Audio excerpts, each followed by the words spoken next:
A daughter's love knows no limits. It doesn't stop at grief. It doesn't back down when doors are slammed shut. And it refuses to be silenced, even when the ones sworn to protect refuse to listen. Christyn Akin-Crockett never imagined she would have to solve her own father's murder. But when she called the police, begging them to investigate, they dismissed her concerns. They told her there was no crime here. They told her to let it go. But how do you let go when something in your gut screams that something is wrong? How do you move on when the last conversation you had with your father haunts you every night? 78-year-old Charles Akin was a kind man. The kind of man who never turned his back on someone in need. A father, a grandfather, the heart of his family. But in May 2023 that heart stopped beating. Christyn was the one who found him. His home, once warm and full of life, was silent. His lifeless body lay there, but something wasn't right. Things were missing. His wallet. His phone. There were strange charges on his bank account. She called the police. They walked in, took a few notes and walked out. No forced entry. No obvious signs of violence. Case closed. But Christyn knew her father.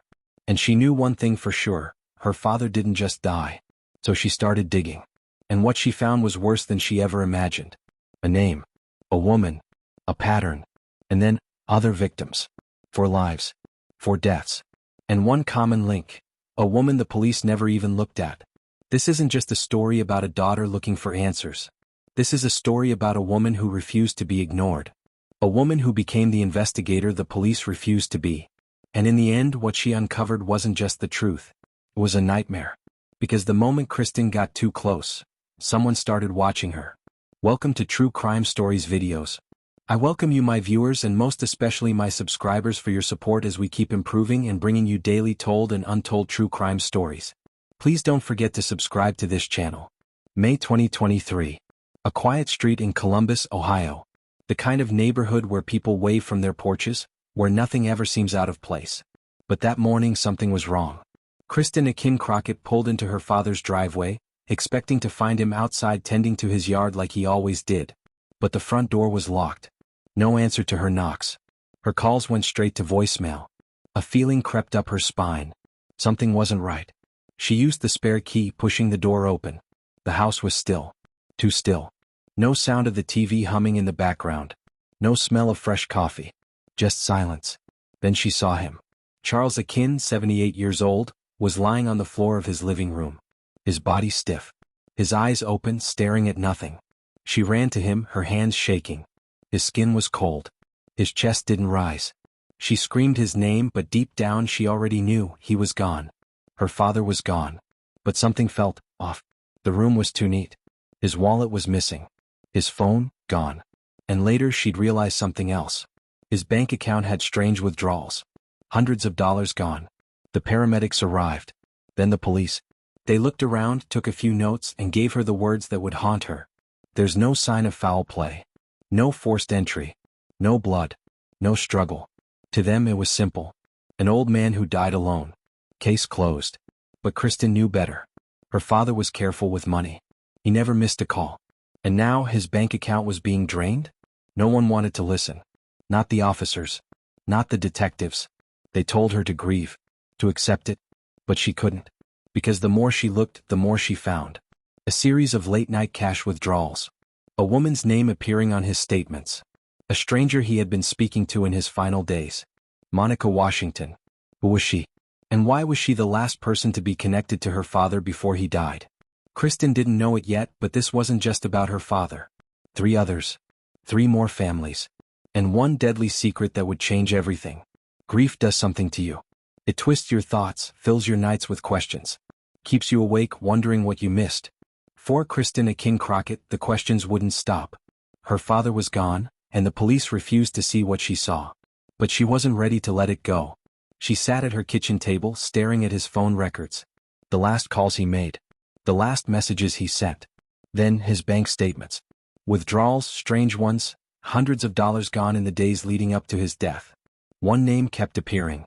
Over and over. Monica Washington. Christyn had never heard of her before. But her father had. He had called her. Texted her. He had given her money.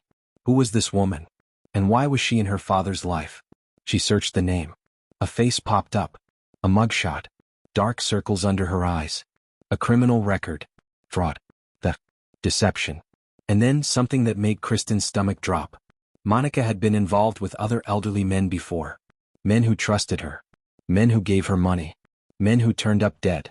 Charles Akin wasn't the first. Christyn had no badge. No authority. But she had something stronger. A daughter's instinct. And she wasn't going to stop. She started asking questions. Showing her father's picture around. Visiting places he had been. And the more she looked, the worse it got. At a gas station, a clerk remembered seeing him with a younger woman. Late at night. An ATM nearby. A neighbor had seen the same woman on his porch days before his death. Then Christyn found another family. A man in his 70s. Found dead in his home. No forced entry. Bank account drained. And before him, another. It wasn't a coincidence. It wasn't bad luck. It was murder. And the worst part? Monica Washington was still out there. And someone had started following Christyn. Christyn Akin-Crockett had spent weeks chasing the truth. The police had ignored her, brushed off her concerns, and told her to move on. But she couldn't. She wouldn't. Because now she knew her father wasn't the only one. She sat at her dining table, surrounded by papers. Bank statements. Obituaries. News articles. It all pointed to the same thing, Monica Washington. 3 other elderly men, all found dead under similar circumstances. No signs of forced entry. No signs of struggle. But their bank accounts? Wiped clean. The pattern was there. The same method. The same story. Each man had met Monica in the months before their deaths. Each had trusted her. Given her money. And each had died under mysterious circumstances. Christyn's hands trembled as she scrolled through the last victim's financial records. It was all there, withdrawals, transfers, and Monica's name attached to them. She wasn't just a thief. She was a predator. But knowing the truth wasn't enough. She needed the police to act. This time she wasn't going to let them ignore her. She walked into the station, her heart pounding. She placed the stack of papers on the detective's desk. "I need you to listen." At first they barely glanced at the documents. Another grieving daughter trying to play detective. But then they started reading. The same name. The same pattern. The same way each man had died. Christyn watched as their expressions changed. First doubt. Then realization. They started making calls. Pulling records. Checking surveillance footage. And then the real nightmare began. Because what they found wasn't just Monica's connection to these men. It was something worse. Monica wasn't working alone. There was someone else. A man. A name buried in financial records. Someone withdrawing money after each victim died. Someone who had stayed in the shadows while Monica got close to them. But before Christyn could dig deeper, her phone rang. Unknown number. She hesitated, then answered. A man's voice. "Oh, Cole. Stop digging. Let it go." Then silence. Christyn's breath caught in her throat. Someone was watching her. She wasn't just uncovering a killer's trail anymore. She was stepping into it. But it was too late to stop now. The police had what they needed. And soon they had Monica. She was found hiding in a rundown motel, her face calm as they placed her in cuffs. No panic. No fear. As if she had been waiting for this moment. As if she knew something no one else did. Because Monica Washington had secrets. And the worst part? The real danger wasn't her. The news spread fast. Monica Washington was in custody. The woman who had slipped through the cracks for years, manipulating, stealing, destroying lives, was finally caught. Christyn Akin-Crockett sat in the courtroom, her hands clenched together. It didn't feel real. She had fought for this moment.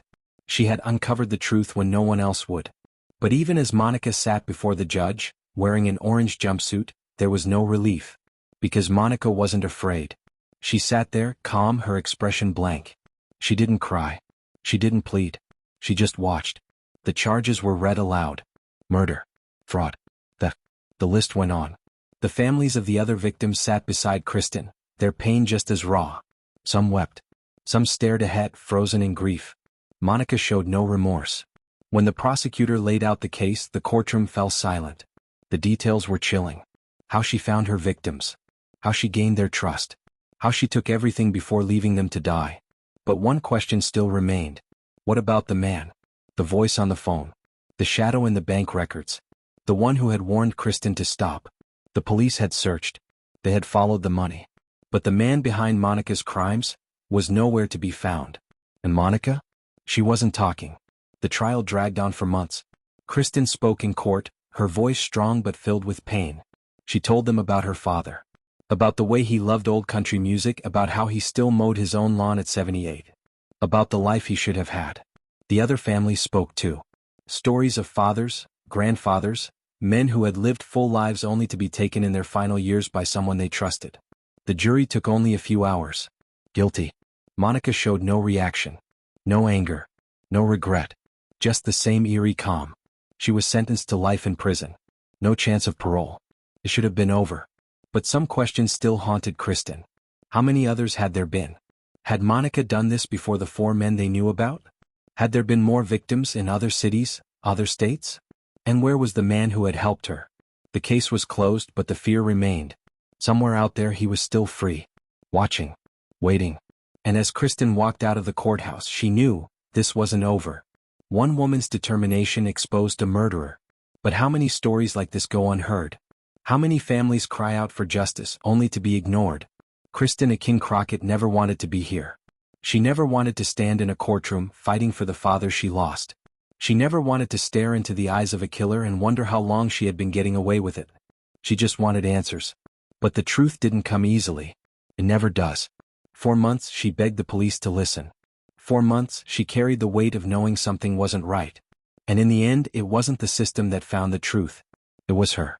She sat in her father's empty house, his old chair still in the corner, his favorite coffee cup still on the kitchen counter. The silence was heavy. Final. Justice had been served, but it didn't bring him back. And Monica? She was behind bars, but she never gave up the name of the man who had helped her. That voice on the phone. That presence in the background. Still out there. Maybe watching. Maybe waiting. Christyn will never stop wondering how many others there were. How many more men, alone in their final years, fell into Monica's trap? How many bank accounts had been drained? How many lives had ended too soon? She will always wonder what would have happened if she had stayed quiet. If she had trusted the police to do their job. If she had just moved on like they told her to.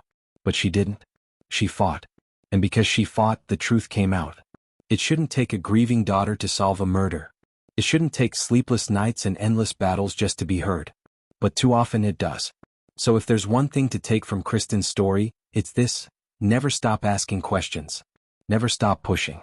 Never stay silent. Because somewhere, right now, another victim is being ignored. Another family is being brushed aside. Another killer is slipping through the cracks. And the only thing that will stop them is someone who refuses to give up.